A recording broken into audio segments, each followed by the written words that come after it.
مسئلہ یہاں یہ بھی ذکر کر دوں، عموماً یہ مسئلہ بہت گردش کر رہا ہے کہ اگر کوئی نماز سے پہلے ٹخنوں کو فولڈ کرے گا یا اس نے پینٹ پہنی ہوئی ہے ٹخنوں کو فولڈ کرے گا تو یہ ناجائز ہے. تو یہ بات اچھے طریقے سے یاد رکھنی چاہیے کہ فولڈ کرنا پینٹ کو یا شلوار کو اگر وہ ٹخنوں سے نیچے ہے تو ناجائز نہیں ہے.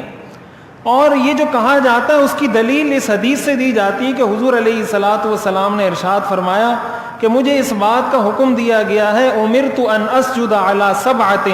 لا اکف شعرا ولا ثوبا،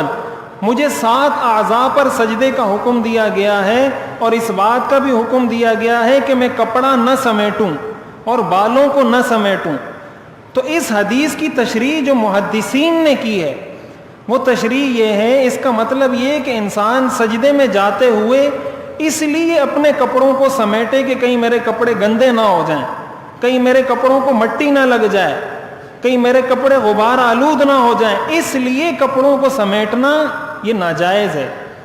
اس لیے کہ جب انسان سجدہ کرتا ہے اس کے سارے اعضاء سجدہ کرتے ہیں، اس کا لباس بھی سجدہ کرتا ہے، تو کپڑوں کو اس لیے سمیٹنا کہ گندے نہیں ہو جائیں اس سے منع کیا گیا ہے. لیکن اس کا یہ مطلب نہیں ہے کہ کپڑوں کو اس لیے لپیٹے کہ انسان اس کی شلوار ٹخنوں سے اوپر ہو جائے تو یہ ناجائز نہیں ہے. یہ جو مشہور کر دیا گیا ہے اور اس حدیث کا حوالہ دے کر اس کو کہا جاتا ہے کہ یہ ناجائز ہے، یہ بات بالکل غلط ہے. اس لیے اس کا اہتمام کرنا چاہیے. اگر کوئی فولڈ کر کے ٹخنے اپنے ظاہر کرتا ہے یا ویسے ہی اوپر اٹھا لیتا ہے، دونوں طریقوں سے ہی ٹھیک ہے. اور ٹخنوں کا ظاہر کرنا اور شلوار کو ٹخنوں سے اوپر رکھنا یہ ہر حال میں ضروری ہے.